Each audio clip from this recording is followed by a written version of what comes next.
Good morning. It is Monday, April the 20th, and this is The Drill.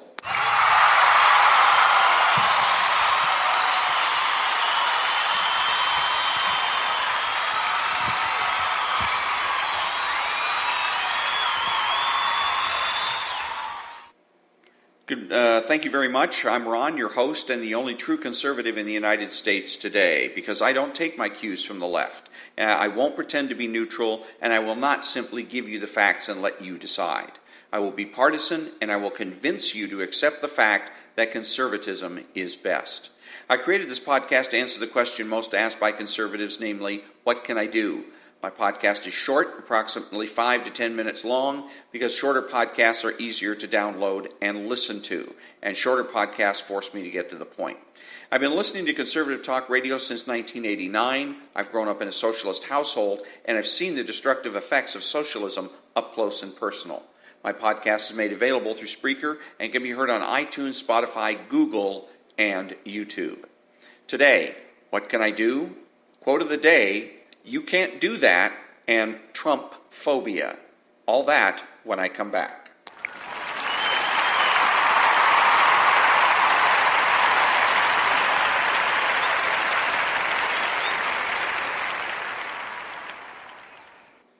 Thank you. What can I do? Trust your common sense. Be realistic. Don't try to prove a negative. Don't spread the disease. Mind your own business, listen carefully, read carefully, criticize, learn to love the concept and the abstraction, and never be a reactionary. Next up, quote of the day.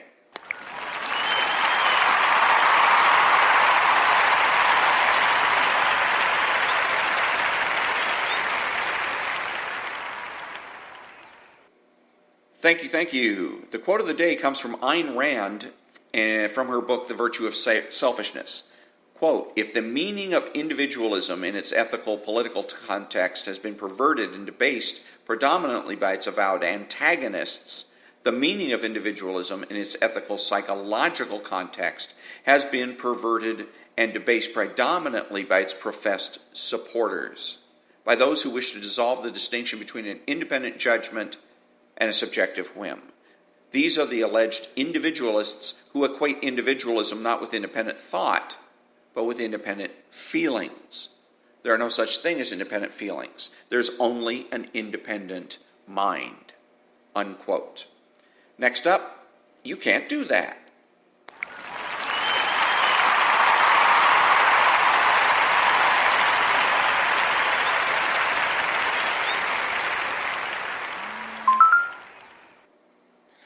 Thank you. You can't do that.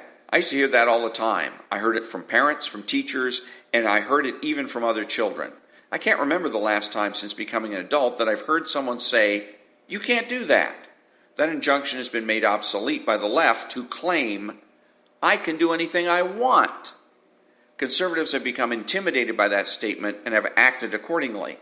Conservative timidity has emboldened liberals into acting like spoiled children. They're rude, demanding, and domineering.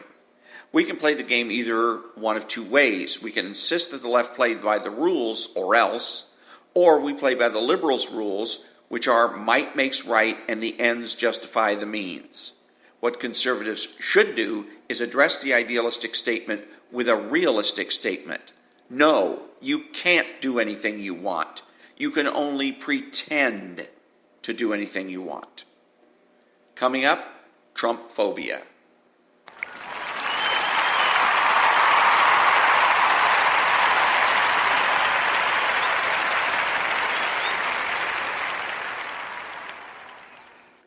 Thank you very much. The news media and politicians here and after the swamp don't hate President Trump. They don't. They fear him. See, they know that President Trump won't be intimidated and that he won't allow the swamp to shape reality. President Trump knows that the left is trying to get into everyone's psyche, that they are trying to use psychology and psychological pressure to shape his presidency, and he won't allow it. He even puts counter-psychological pressure on the swamp. He puts that pressure on by setting an example for all Americans.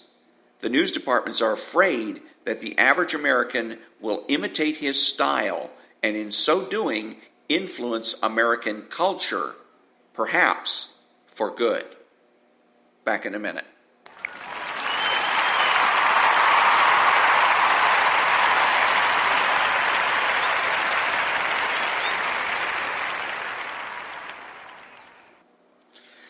Who is the true conservative?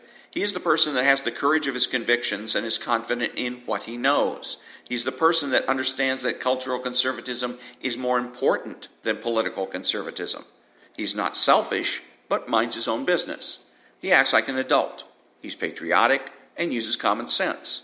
He expresses what he knows and does so with certainty.